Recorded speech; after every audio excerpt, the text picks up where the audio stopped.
Hi, I'm Sarah from The Upcoming. An absolute pleasure to be able to speak to you today. Maybe you could kick off with a brief introduction to The Innocence. So for people who don't know anything about the film, what can they expect? Well, I made a movie about childhood and the feeling of being young, like very young, and how radically different it is from being an adult. But it's about that secret world of childhood that we as adults can't access. And it's also a very scary movie. Mm. And of course, you're very accomplished as both a screenwriter and a director. But many of your works have actually been, directed by Joachim Trier. You've worked in collaboration with him. So what made you decide for this one, for example, that you both wanted to write and direct? Well, usually it's very simple when I'm sitting by myself in this room where I write. I write for my own films.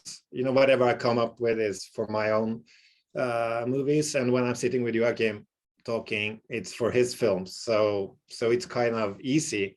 But this one was actually the first idea I had for this came very early when we were discussing something for Joachim to direct, and I talked about it, and it was about the magic of childhood, of kids playing together, and something an inexplicable happened, and they just went along with it, and then went home and sat down and had dinner, and that magic wasn't there anymore. And you would think it was their imagination, but I said maybe we could make a movie that was real, that magic was real, and it was just one of the things that he didn't respond to.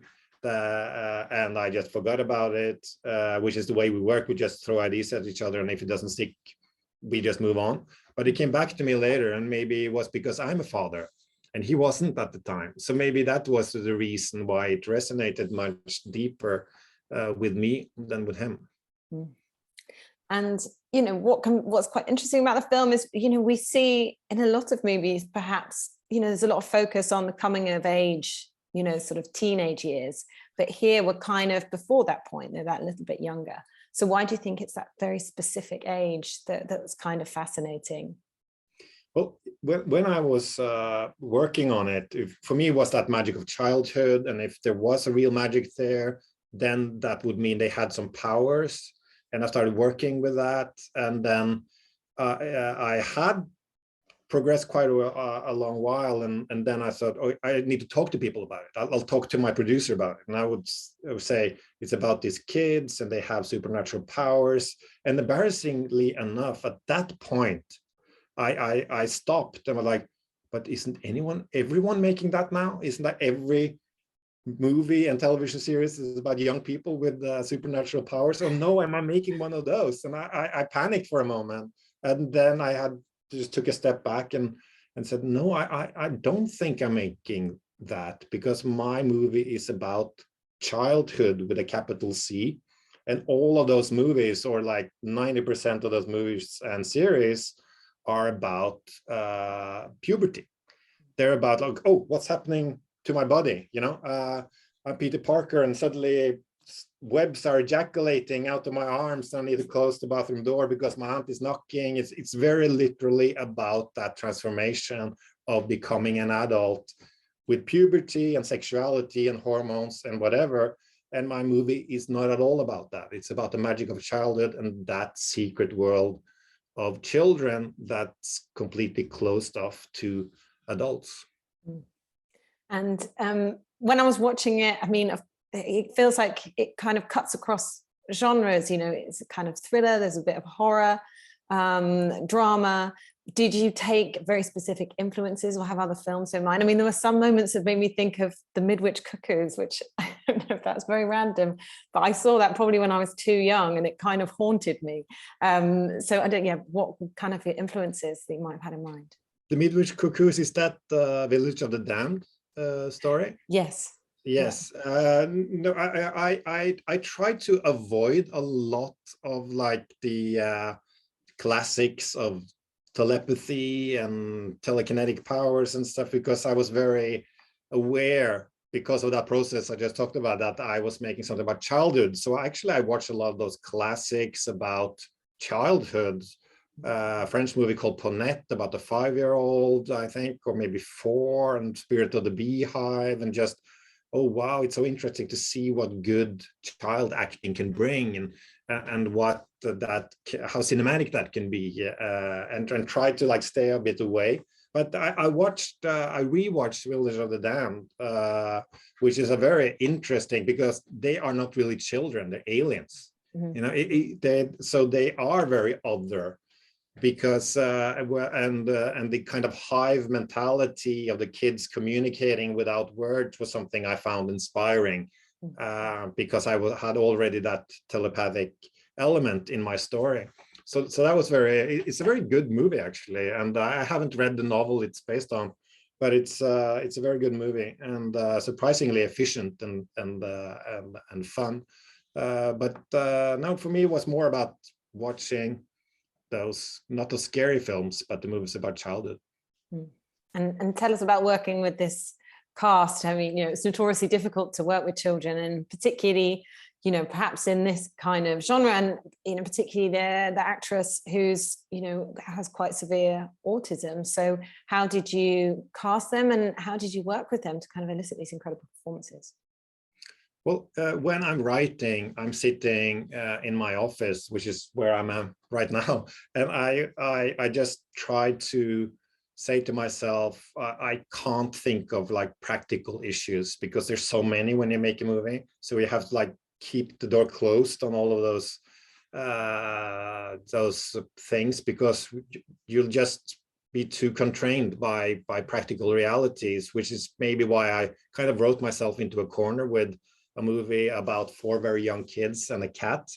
And I think there are like 4 shots without kids in it, they're there all the time.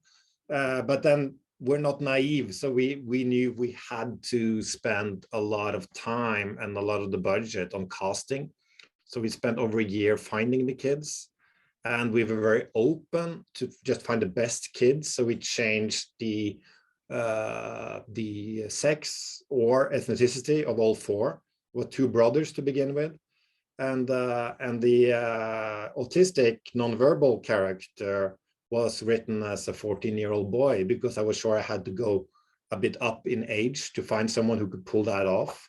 But we were so open, so that the casting director saw this girl. She was 10 at the time of the casting, just spacing out, having this kind of absent look, and she thought, oh, there's something interesting there, and she started digging a bit in this young girl, and she had this ability of like opening her mouth without being self-conscious and closing it again after 5 seconds, which most children will, and most adults, because you look unintelligent, when you have your mouth open like that. And she was not self-aware in that, didn't censor herself, and she revealed herself to be such a great actress. I could show her clips, documentary clips, and say, oh, look at what that boy does with his hands, or what that woman does when she's happy.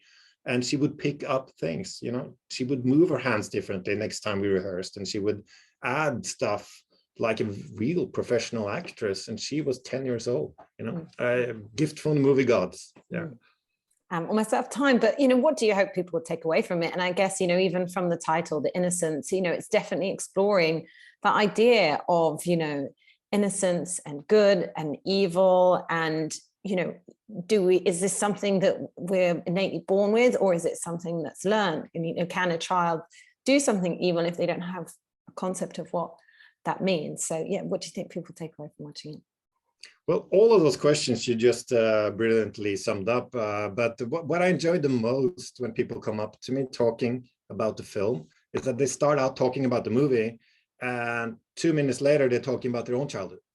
And I feel that's if you can have that intense experience watching a movie that's kind of scary, but then that it also rekindles some of that feeling of being a child, of remembering something from your own childhood, that I think that's a huge compliment. And we really worked hard with the cinematographer and everyone to just recreate those feelings and revive them in the spectator. And that was even more important to me than to create a scary film. And just very quickly, what did it mean to you to have both this film and of course the film that you wrote, The Worst Person in the World, you know, do so well at festivals like Cannes. And, you know, can you give us a glimpse of what your next project might be as well?